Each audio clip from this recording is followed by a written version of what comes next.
What do you want to talk about today, Cloud? Video games? I think he does. Let's talk about video games, buddy, but not just any video games. Let's talk about the Super Nintendo. Yes, let's talk about the Super Nintendo today. Clearly, I am an avid collector. This is Nina and I's new apartment. We finally got everything set up, and it's just so nice to have this all on display. And I've been going through my whole collection. I've just been thinking about, there's so many games out there on the system that, it's gotten very expensive to collect for, but there's still those games that people just don't really talk about. Either you might see them at a game store or a convention or something like that, and you pass over it. So what I want to talk about today are 5 games that you guys need to check out. First one I want to talk about is an underrated RPG.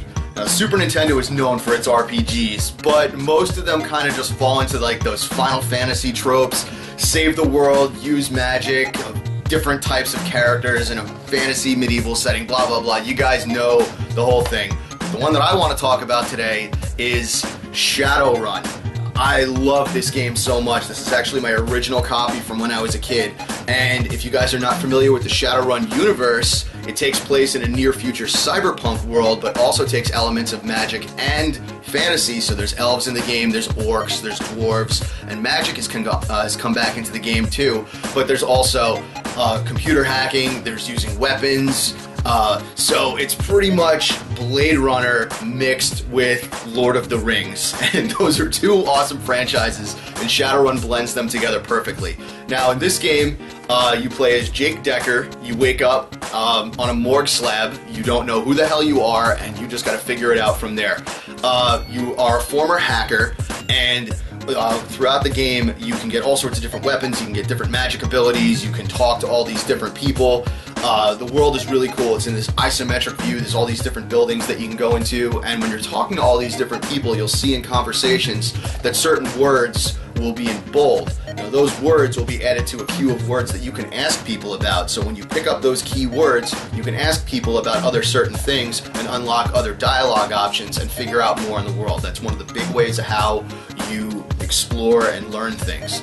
So all these different people that you can talk to, all these different people that you can learn from, and you can hire other people called Deckers to come with you that act as your party. So you can have, orcs, you can have dwarves, you can have other humans that come along with you, and they all have different strengths and weaknesses. And one of the really cool parts of this game is the hacking. So you can get something called the cyber deck, which allows you to interface in a computer and puts your consciousness into the Matrix. Yes, it's called The Matrix, and this game came out well before the movie in '99, so Shadowrun did it first. So you can go into the Matrix and hack different computers and find different information. You can find bank accounts to steal money from. You can do all sorts of cool stuff in there and figure out different ways to go through the game. So this one I obviously could not recommend more. I see it every so often at conventions and at video game stores. It has gotten a little pricey. I think you could probably pick up a copy for about $30 or so.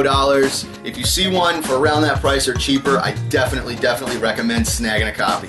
This next one is a racing game, and I didn't know about it for a while because I wrote it off because it was based on an IP that I really didn't care about, and that is Biker Mice from Mars. Now by the time this cartoon came out, I think I was already past my Ninja Turtles phase, so anything like this that was inspired or ripped off from the Ninja Turtles, I really wasn't going to pay any attention to. But I found this one really cheap at a garage sale, and it is such a fun game. So, like Shadowrun, it's also isometric, but this game is a racing game. And the two that I can compare this to for the play style is RC Pro-Am and Rock and Roll Racing. So you have a whole bunch of characters, characters from the show with different strengths and weaknesses.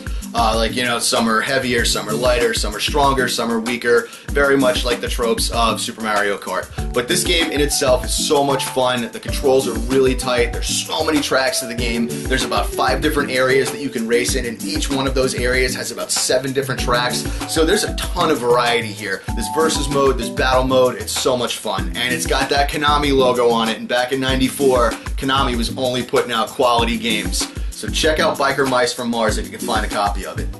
Alright, next up, you guys like side-scrolling shooters? You guys like Contra? Because I sure do.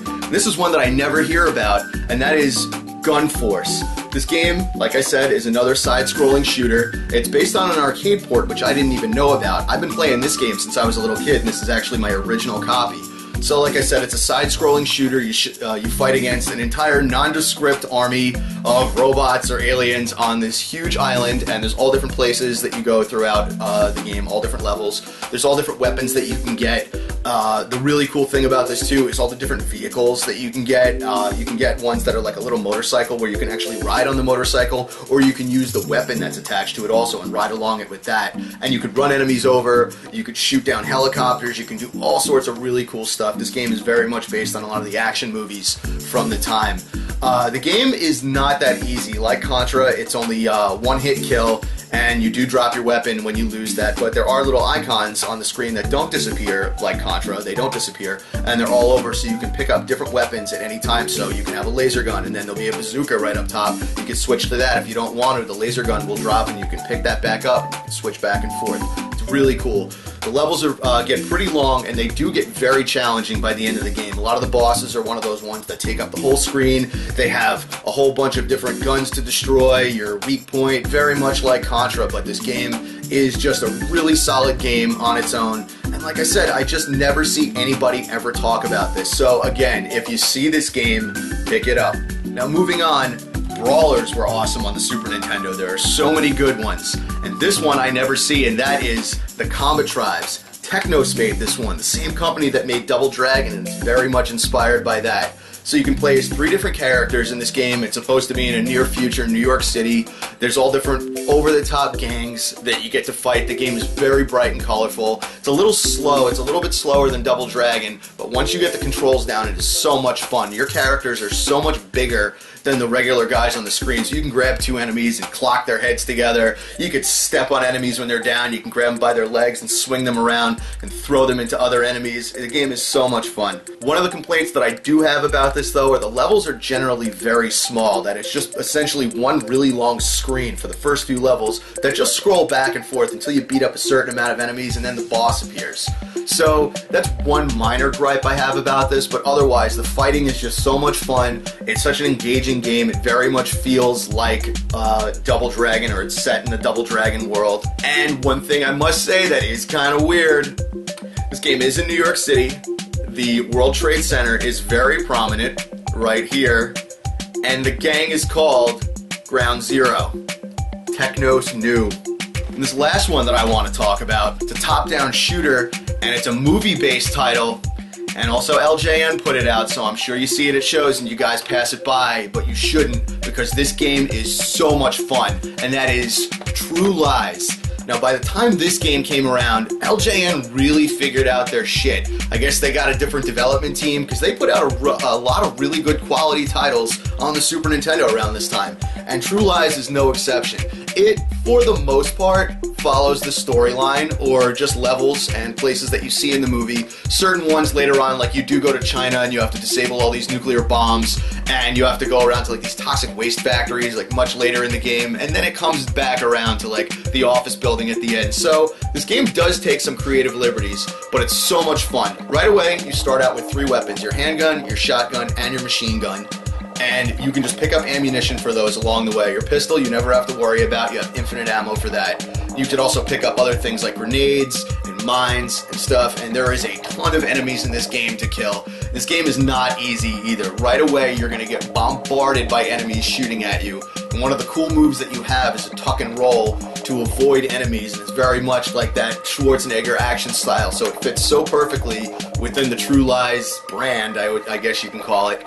But yeah, the game is so much fun. A lot of the levels do get pretty big and pretty confusing towards the end of the, even starting in the middle of the game. One level when you're in the park, you have to go around and collect keys and find different gates and things like that. So the game does get kind of obtuse, and it is one of those where do I go type games. But if you can get past that, make a mental note in your head of where things are in the game, the levels don't really seem to be that repetitive of where they look. Everything kind of has an individual look, so you'll know, oh, I'm backtracking, I'm in a place where I already had been before, there's no enemies here, I already picked up items. You'll know that you've already been there. So if you just sit down and look at the levels, you will be able to figure out where you're going. The cutscenes in this game are awesome too. They are 16-bit digital renditions of clips from the movie, and put a few right here. They look great, right from the opening scene where Harry comes up out of the ice, to Aziz shooting at you with a rocket launcher, to even Tom Arnold in the game with his little dialogue boxes that come up. He looks great. And the last level in the game, I must say, is awesome. It is a shooter. It becomes a shooter where you're in that Harrier and you're flying along and just blowing the hell out of different cars. So that's kind of like your reward for going through the game. The last level, you get this really awesome shooter stage that mixes stuff up that is just so much fun. There are passwords to this game also, and I'm not against anybody using those. You can unlock all different levels, you can have infinite lives, infinite weapons, and actually if you do get killed, there's a little title screen that comes up. It's and Aziz calls you a cheater for it too, so it's pretty funny little Easter egg is in there to mock you for using codes, but I don't blame you for using them. This game is very fun, but it is very challenging. So if you see it, don't pass it up. This game's probably only about 10 bucks. Pick it up and give it a playthrough. So I just wanted to talk about 5 games that you never really hear about too much, and games that are awesome, that need more attention and need to be played. So tell me in the comments below, what other games should we be looking at? What other games in the Super Nintendo library are awesome that no one talks about that you guys like? And of course, thank you so much for watching, guys. If you haven't subscribed already, please click that subscribe button. And if you like this video, please give me a thumbs up. It goes a long way. And as always, keep it pixelated.